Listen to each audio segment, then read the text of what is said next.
Mbak Denanda, kan kita juga sama-sama tahu ya untuk pengobatan cancer, walaupun memang ada yang ditanggung juga oleh negara kalau memang pengobatannya di Indonesia. Tapi ketika terbang ke luar negeri, memilih untuk pengobatan di luar negeri, kan biayanya pun ya tidak mudah dan tidak murah. Dan yang kita tahu bahkan seorang Mbak Denanda ini sampai menjual beberapa asetnya.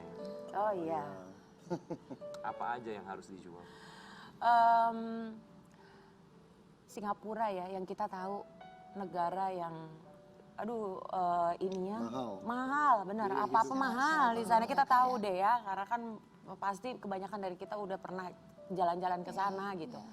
Jadi itu juga berlaku terhadap biaya kesehatannya gitu, perawatan kesehatannya. Sebelum berangkat kita udah diinfokan ini gitu sama tim dokternya Aisyah di Indonesia gitu. Dia udah bilang, Ibu pokoknya kalau misalnya ke Singapura, saya cuma mau kasih tahu bahwa di sana itu bisa 2 kali, 3 kali lipat lebih mahal dari perawatan di sini gitu.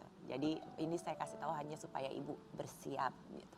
Dan pada akhirnya di YouTube-nya Dena, pernah Dena sendiri yang bilang kalau mau menjual kan beberapa rumah, aset.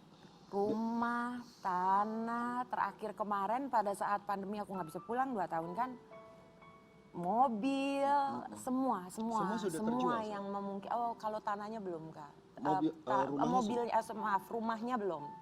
Rumahnya belum. Tapi mobilnya udah, dan adalah apa hal lainnya pokoknya yang pada saat itu aku bisa upayakan.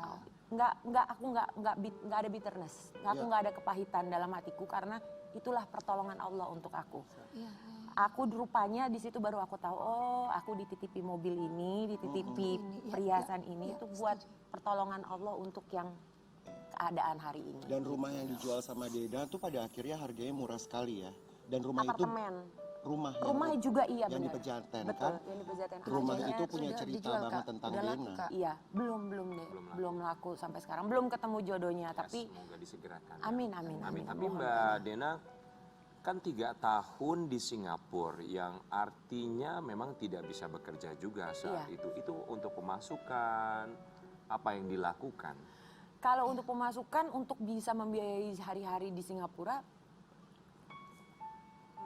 ya hampir tidak sebanding apapun yang aku berusaha lakukan. Karena pekerjaan kita kan membutuhkan kita untuk secara fisik ada di sini.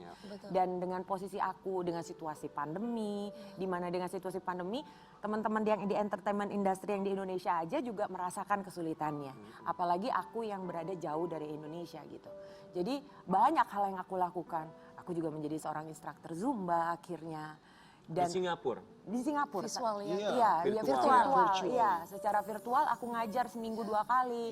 Kadang-kadang ada beberapa perusahaan di Indonesia, terima kasih banyak yang udah ingat aku setiap kali mereka mau bikin acara kesehatan, mereka minta aku secara virtual semuanya. Tapi alhamdulillah itu ya jalan dari Allah gitu.